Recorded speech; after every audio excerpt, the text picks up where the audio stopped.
Everybody, this is John from Distilled, Brewed, and Reviewed.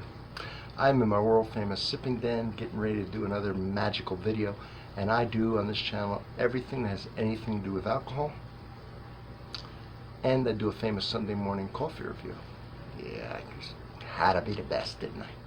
And I'm the only one in the world that can do it, and to make it fair to other YouTubers, I do it with half my taste buds tied behind my back. Now, I'm a mega mall for alcohol, coffee too, and the analogy is you're here at the mall with all the beautiful millions of stores, and the stores are my playlist, okay? Because it's the most extensive, easily navigatable, broken down the categories, subcategories playlist you're ever going to see.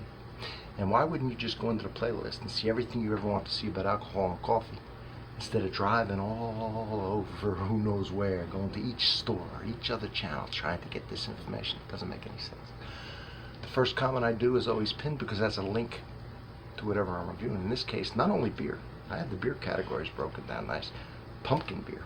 And I've done a lot of pumpkin beers for you. A lot.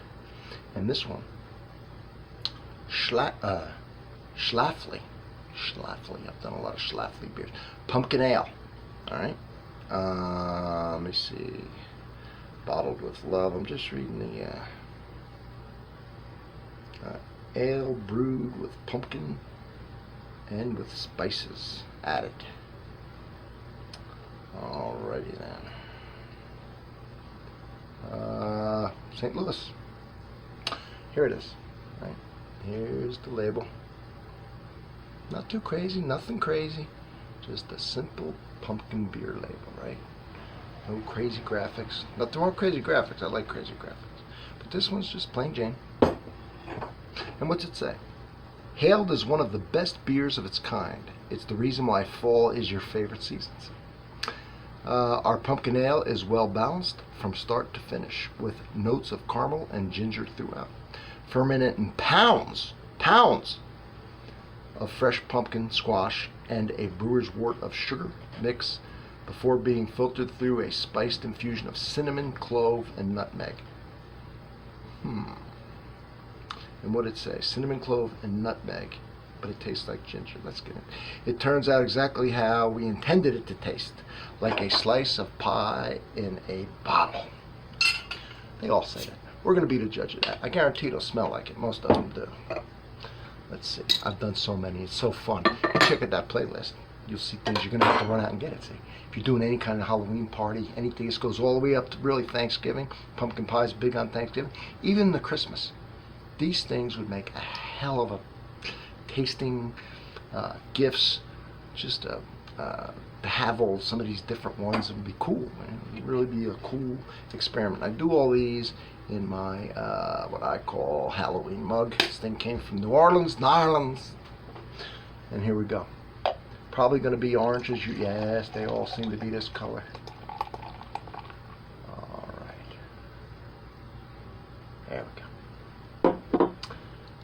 Judge the color and the head. Here it is. Let's give her a sniff.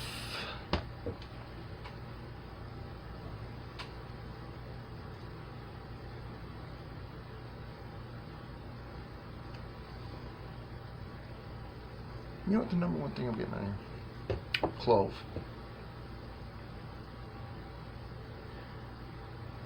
It smells like a pumpkin pie. There's a lot of clove in it. Clove isn't normally in pumpkin pie, but the whole thing as a whole smells like a pumpkin pie. Little clove shining through. I'm not getting any of that ginger. I like ginger. I'm looking for it. All right. Cheers, my friends.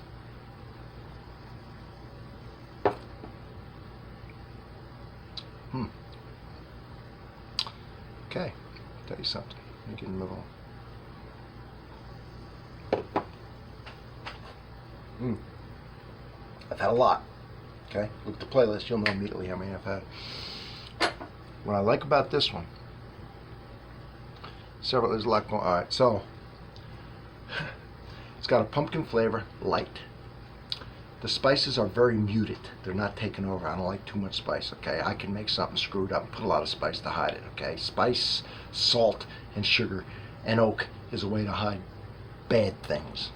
So you want to kiss of those things, right? I screw up a wine, I'm oak the hell out of it. I screw up food, I'm going to salt the hell out of it, or sugar the hell out of it, right? Or I'm going to spice up something, right? I could spice up dog piss with enough of this, and it would. So that's not what I'm looking for.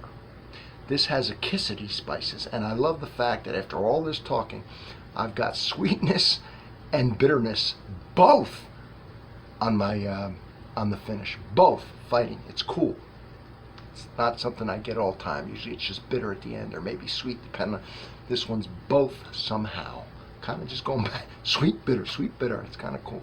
But another cool thing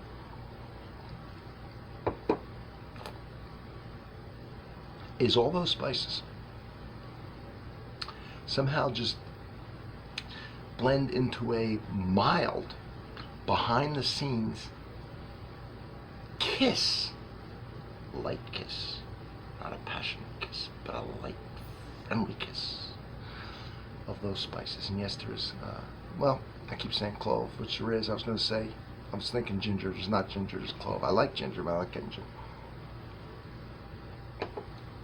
You might get ginger. There's nothing really jumping out. It's very muted, and I like that a lot. I like the fact that this is beer. I like that weird finish, which I like. Going back and forth fighting. And I like the fact that all these spices are blended into one behind-the-scene flavor. So, I'll give this another passing grade, is all I'm going to say. I don't grade things because I don't need to tell you it's an A, it's a 29, it's an 86. Why? I'll describe it and you make up your mind. Right? You don't need me to say at the end what I think. That doesn't make any sense. Right? Because what I might judge a 70, you might, what I describe, think it's a 90. So I describe it. You decide if you want to try it. Thank you for being here. Don't forget to sub. It's hugely important. You know, it's so important. And if you sub, right? Everybody subs, watches, thumbs up, a comment, and become friends, right? Watching all these videos. Then I'll keep making them. Yeah, I'll keep making them. All right, everybody. I'll see you on the next one.